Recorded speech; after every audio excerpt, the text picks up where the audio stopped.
Welcome to Tricky's Kitchen, where delicious food is made easy. Today, Tricky is preparing a spicy and delicious Keema fry. The dried fenugreek leaves and freshly chopped green coriander add a unique flavor to the spiced Keema. It is best served warm with a sprinkle of lemon juice and freshly made chapatis with which you can scoop out the Keema and enjoy that spice and flavor. So let's get straight to the ingredients. Note: all the ingredients measured using measuring cups and spoons are leveled and not heaped.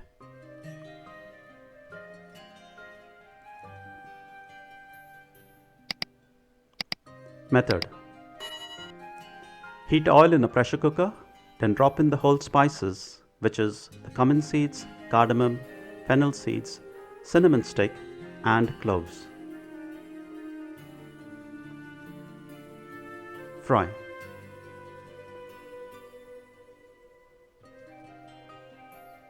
Now add in the onions and fry for a couple of minutes.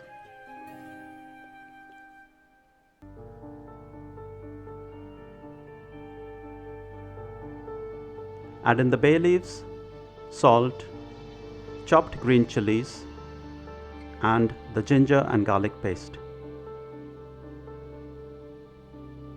Fry until the onions turn light brown.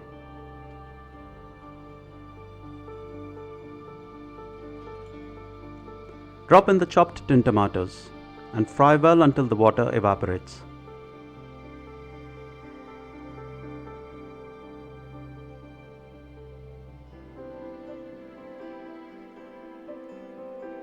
Add in the powdered spices, which is the coriander seed powder, cumin seed powder, turmeric powder, garam masala powder, and the chilli powder. Continue to fry until the oil separates.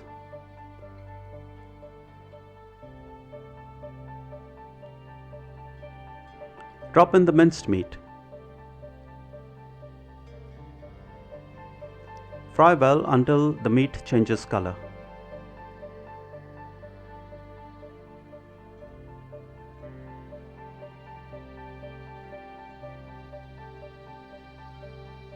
Add in the vinegar and a quarter cup of water.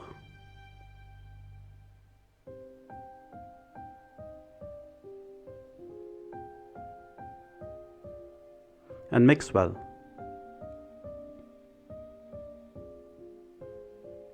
Close the pressure cooker and cook for one whistle, and then remove from the heat and allow the cooker to cool naturally.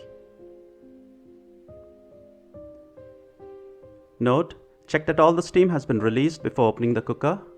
Then open and give it a quick mix. The alternate option, if you're not using a pressure cooker, is to cover and cook for 15 to 20 minutes until the meat is cooked. Now drop in the potatoes, green peas, dried fenugreek leaves, and the sugar. Make sure you crush the fenugreek leaves and adjust the sugar to your taste and liking.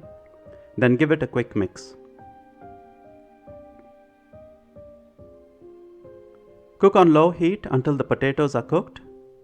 Cover and let it simmer for a while. Then open and mix occasionally. Now this is a good time to taste the curry. Add salt, green chilies and vinegar or lemon juice to adjust the taste of the dish to your liking. Lastly, garnish with chopped green coriander leaves and ginger julienne. So there you have it. Spicy and delicious Keema fry. Serve warm with chapatis, sliced onions, fried chilies and lemon slices, or with any other accompaniment of your choice. Thank you for stopping by. Hope you will give this recipe a try. Have lots of fun in the process as you toy, and most of all, don't forget to enjoy! Tricky's Kitchen has lots of other Keema recipes that you would like to try out now. So be sure to click on the video link on your screen right now and watch another video.